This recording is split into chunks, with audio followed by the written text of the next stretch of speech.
Bismillahirrahmanirrahim. Now we are going to start our next lecture on the topic of fungus, and this is the last lecture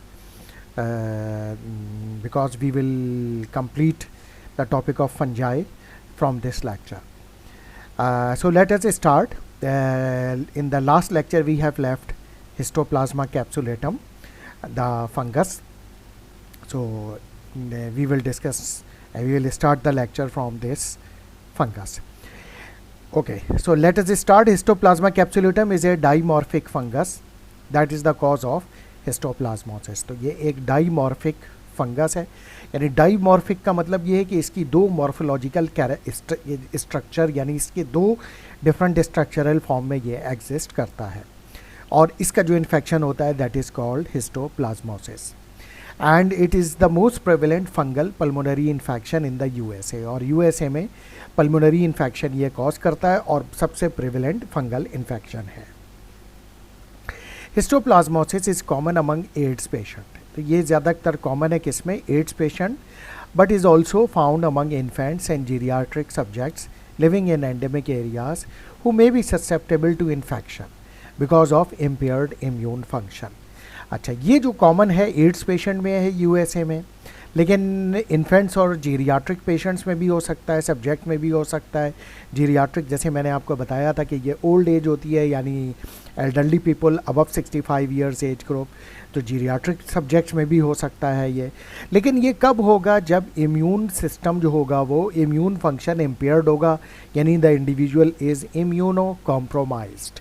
और ads है ही वो disease जिसमें immune system जो है वो function जो होता है वो सही तरीके से, यानी इम्यून सिस्टम कॉम्प्रोमाइज़ हुआ होता है. Now if we talk about the mortality rate, तो so mortality rate among infants expose to large doses of H capsulatum means histoplasma capsulatum may be 40 to 50%, यानी very high mortality rate. It is a very severe lung infection and it may lead to mortality in infants. And Histoplasma capsulatum grows in the mycelial form in soil. तो mycelia बना के ये soil में मौजूद होता है.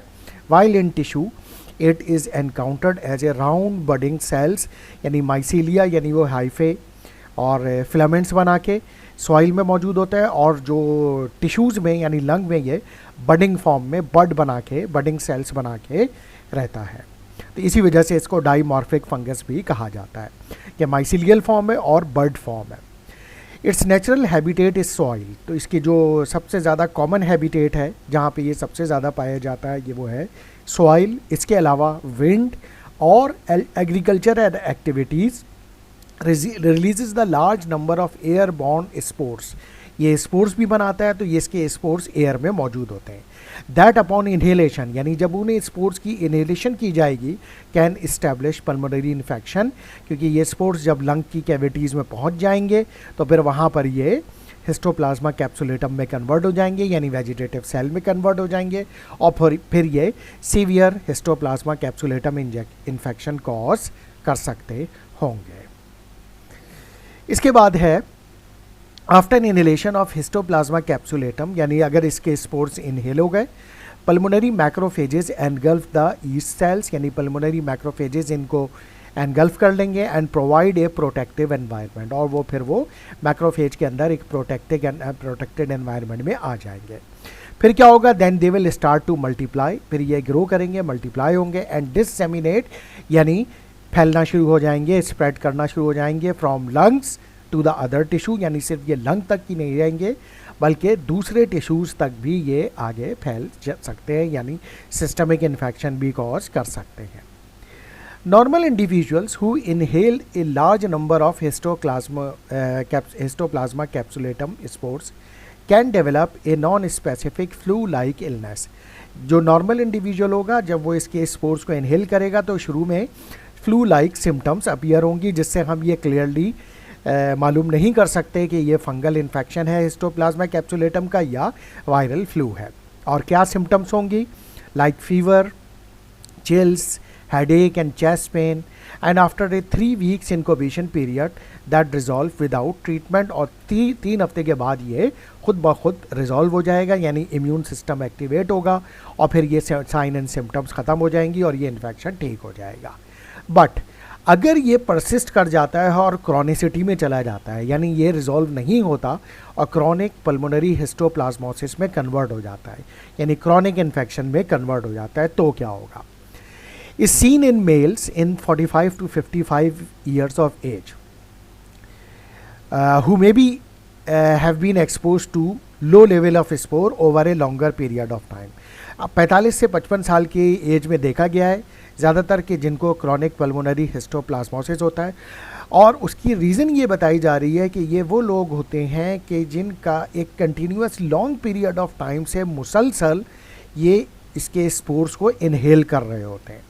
तो उस वजह से जो है ये स्पोर्स जो होते हैं वो इनकी जो लंग की डीप कैविटीज़ हैं वहाँ जाकर प्रोटेक्टेड एनवायरनमेंट में मौजूद होते हैं और फिर ये chronic pulmonary histoplasma capsulatum infection cause करने का रीज़न बन रहे होते हैं. अब इसमें वो हो सकते हैं जैसे हमने अभी बात की कि ये एग्रीकल्चरल एनवायरनमेंट में मौजूद होते हैं, वहाँ की सॉइल में मौजूद होते हैं, तो इसका मतलब है ये फार्मर्स जो होते हैं यानी किसान जो होते हैं they are at high risk, क्योंकि वो ही होते हैं जो कि वहाँ पर काम कर रहे होते हैं और वहाँ की सॉइल से और वहाँ की एयर से मुसलसल एक्सपोज हो रहे होते हैं.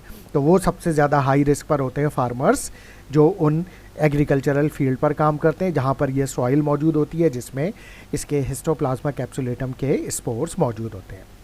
फिर क्या होगा? द कंडीशन इज़ प्रोग्रेसिव, यानी ये बढ़ती चली जाएगी प्रोग्रेस करती हुई. Leads to the loss of lung function, फिर लंग फंक्शन बिल्कुल ख़त्म हो जाएगा यानी लॉस हो जाएगा, यानी पल्मोनरी फेलियर हो जाएगा. एंड अल्टीमेटली फिर उसका नतीजा क्या होगा? डेथ वाक़ई हो जाएगी अगर इसको सही वक्त पर ट्रीटमेंट पेशेंट को नहीं दिया गया. तो इस तरह से ये डेंजरस हो सकता है. हिस्टोप्लाज्मा कैप्सुलेटम के बाद हम आते हैं और डेफिनेटली इसका ट्रीटमेंट क्या होगा? Anti fungal treatment, anti fungal drugs जो हमने पॉलीन एंटी फंगल्स देखी हैं, एजोल एंटी फंगल देखी हैं, सिंथेटिक एंटी फंगल्स देखी हैं जो इनके ट्रीटमेंट के तौर पर मौजूद हैं.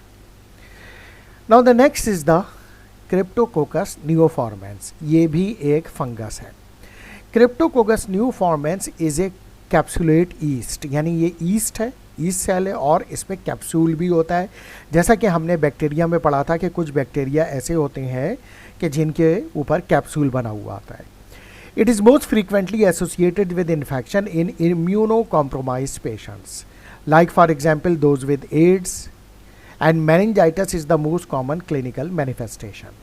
और ये जो है कैप्सुलेटेड ईस्ट जो है ये ज़्यादातर उन लोगों को इन्फेक्शन कॉज करता है जो इम्यूनो कॉम्प्रोमाइज्ड होते हैं, सच एज एड्स पेशेंट्स जिनको एड्स हुआ है.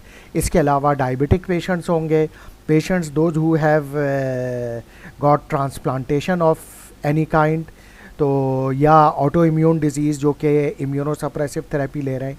तो वो तमाम इंडिविजुअल्स जिनका इम्यून सिस्टम कॉम्प्रोमाइज़ है किसी वजह से, तो वो उनको ये क्रिप्टोकोकस न्यूफॉर्मेंस इन्फेक्शन बहुत ज़्यादा आसानी से हो सकता है. और ना सिर्फ ये इन्फेक्शन हो सकता है बल्कि इसकी सबसे सीरियस क्लिनिकल मैनिफेस्टेशन क्या है? Inflammation of the meninges of the brain, यानी मेनिंजाइटिस. डेफिनेटली मेनिंजाइटिस एक दफ़ा हो जाए तो उसको ठीक करना यानी उसकी ट्रीटमेंट जो होती है वो बहुत डिफ़िकल्ट होती है. It is A facultative intracellular pathogen. अब ये फैकल्टेटिव इंट्रासेल्यूलर पैथोजन है, means capable of surviving and replicating within macrophages and withstand the lytic activity within these cells. तो ये एक उस तरह का कह लीजिए आप वायरस है या बैक्टीरिया है, इंट्रासेल्यूलर पैथोजन है जो कि सेल के अंदर जाके मल्टीप्लाई होता है, रेप्लिकेट होता है और ग्रोथ होता है. और कौन से सेल्स के अंदर ये जाके मल्टीप्लाई होता है, रेप्लिकेट होता है और ग्रो करता है? वो है टिश्यू मैक्रोफेजेस, यानी हमारे जो मैक्रोफेज सेल्स होते हैं उनके अंदर जो है वो जाके ये ग्रो करता है. और उस वजह से ये इसका लिसिस यानी ब्रेक डाउन नहीं हो पाता और ये आसानी से वहाँ पर ग्रो कर जाता है.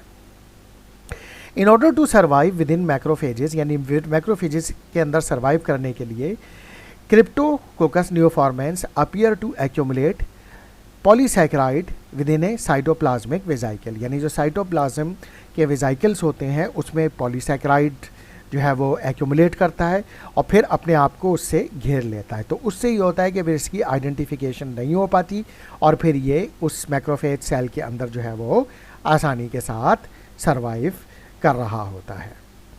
As a part of its survival strategy, यानी ये इसका एक सर्वाइवल स्ट्रेटजी का पार्ट है।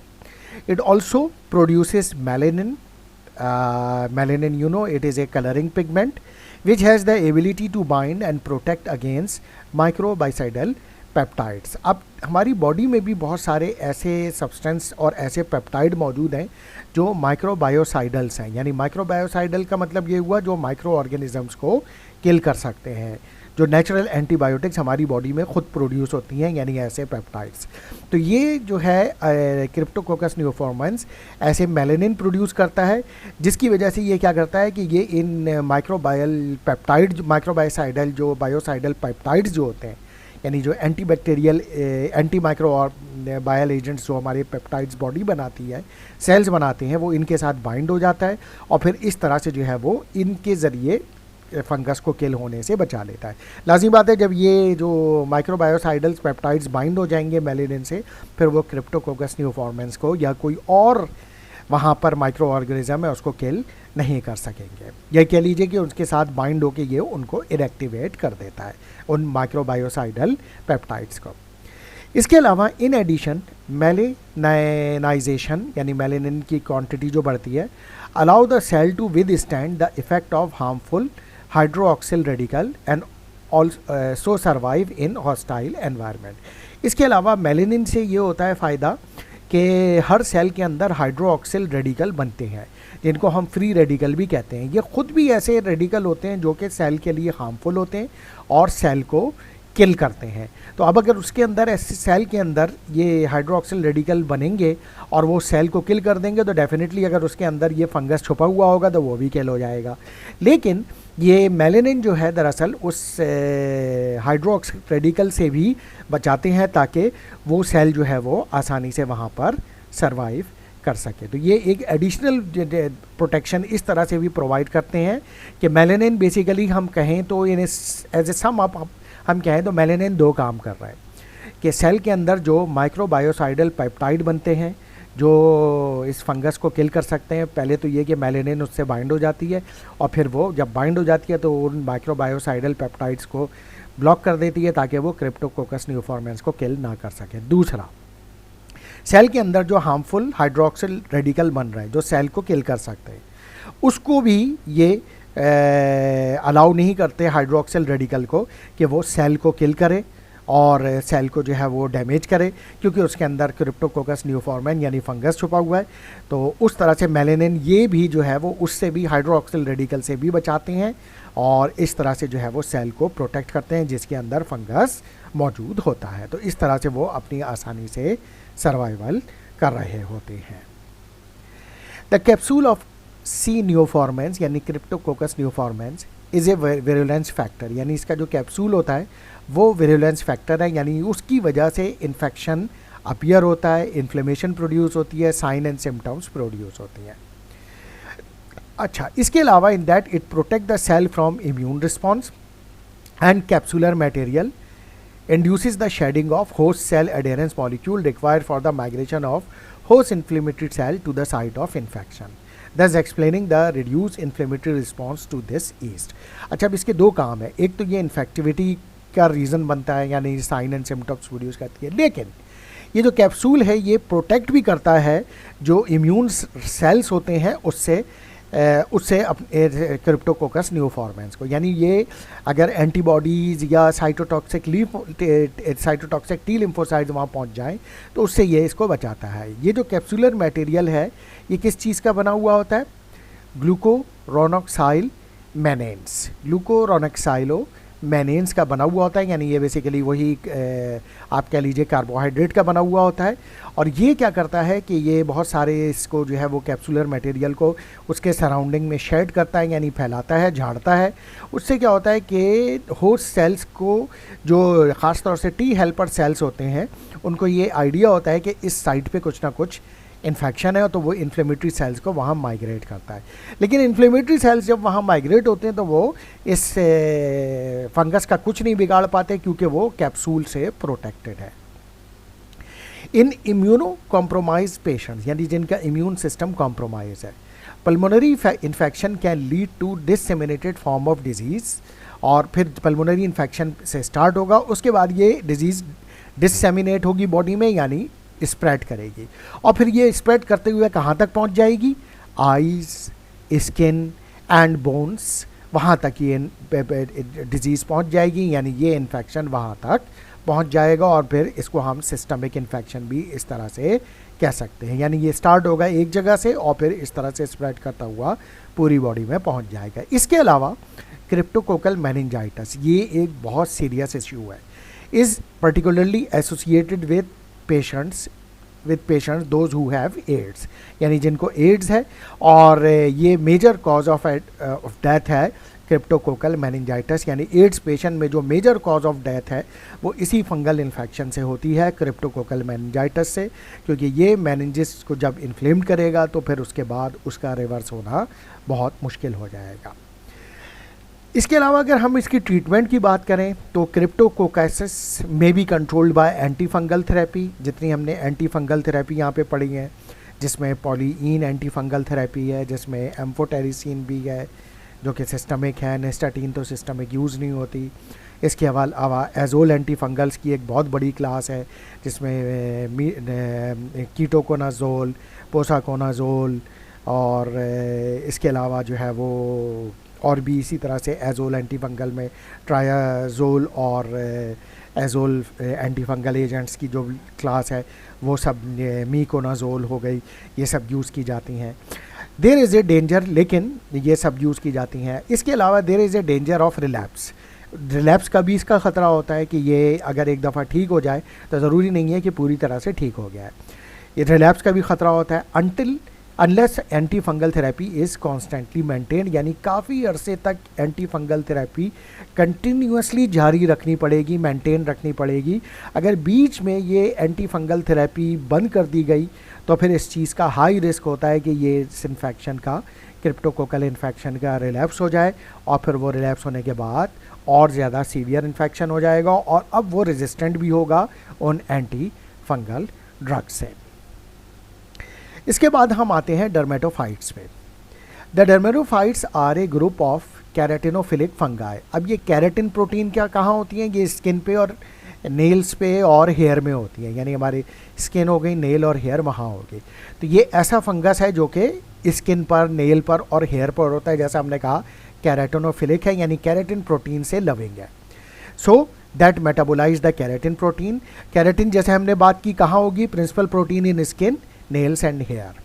अब इसमें कौन कौन से फंगस आते हैं, पहला आया tinea capitis. Tinea capitis is defined as the infection of the hair and the scalp, hair scalp और हेयर, बाल और उसके स्कैल्प में, विद ए डर्मेटोफाइट। कौन से डर्मेटोफाइट से होगा, माइक्रोस्पोरम कैनिस ये है। इसके अलावा ट्राइकोफाइटॉन वायोलेसियम, ये जो है वो माइक्रोस्पोरम कैनिस और ट्राइकोफाइटॉन वोलेशियम से टीनिया कैपिटिस होता है, और ये फंगल इन्फेक्शन हेयर और हेयर स्कैल्प का होगा। इसकी कंडीशन इस कैरेक्टराइज किस तरह होगी, mild scaling and loss of hair, ठीक है ना, scaling of hair, loss of hair, यानी बहुत ड्राई हेयर होंगे, लॉस ऑफ हेयर होगा। In it some cases it may be contagious यानी एक से दूसरे को लगने वाला इन्फेक्शन जो होगा, एक से किसी और को भी लग सकता है, ऐसा फंगल इन्फेक्शन है। फिर आइए next infection, tinea corporis. Tinea corporis is characterize by the infection of the skin हो गई, लेकिन कहाँ की स्किन, ट्रंक यानी एब्डोमेन के नीचे वाली जगह, leg and arms, and is usually caused by Trichophyton species, microsporum species and Epidermophyton floccosum. इनसे ये टीनिया कॉर्पोरस इन्फेक्शन होता है, जो कि ट्रंक, लेग और आर्म्स में यूजुअली यहाँ की स्किन में होता है। और 3 मेजर स्पीशीज़ हैं, Trichophyton species, microsporum species and Epidermophyton species. इसके जो लीजन्स होंगे इची होंगे, यानी इससे जो इन्फेक्शन होगा वो उसमें इचिंग होगी, ड्राई होगी और शो स्केलिंग, यानी उसके बाद फिर वो स्किन जो होगी वहाँ से स्केलिंग यानी झड़ना शुरू हो जाएगी। Typical lesion retain a circular morphology, यानी इसके जो लीजन होगा जहाँ पे ये इन्फेक्शन होगा वहाँ पे सर्कुलर यानी राउंडेड अपीयरेंस होगी स्किन की। And condition is often refer to as ringworm, और उसको क्योंकि वो रिंग वॉर्म यानी सर्कुलर रिंग लाइक स्ट्रक्चर होगा तो इसको हम एक और नाम भी देते हैं, यानी जो टीनिया कॉर्पोरस है रिंग वॉर्म का, तो इसका अनदर नेम टीनिया कॉर्पोरस का जो है वो रिंग वॉर्म है। Tinea cruris is seen in the skin of the groin, is infected cause by E floccosum और ट्राइकोफाइटॉन रेब्रम। इसके अलावा एक और चीज़ है टीनिया क्रूरस, ये कहाँ पे हमारा जो ग्रोइन रीजन है वहाँ की स्किन से होता है, और इसमें कौन कौन से फंगस इन्वॉल्व है, ई फ्लोकोसम एंड ट्राइकोफाइटॉन रेब्रम। इसके अलावा ये जो टीनिया क्रूरस है ये भी हाईली कंटेजियस है via fomites like towel sheets etcetera, यानी जो टॉवेल शेयरिंग से ऐसी शीट से, यानी अगर जिसको ये इन्फेक्शन है और उसकी टॉवेल को किसी दूसरे ने इस्तेमाल कर लिया तो फिर उसको भी ये इन्फेक्शन ट्रांसफ़र हो सकता है।